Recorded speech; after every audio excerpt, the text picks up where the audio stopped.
Bismillahirrahmanirrahim. Assalamu alaikum. Welcome to Kindergarten Video Lectures. Let's explore, learn, and have fun together on this exciting educational journey. Dear students, our today's topic is sets.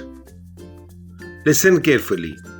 A set is a well-defined collection of distinct element or object. You will see in the picture there is a sofa set. They all are same, maybe different in the sizes. On the left hand side there is a water set. A jug and glass is called water set. On the left hand side there is a tea set.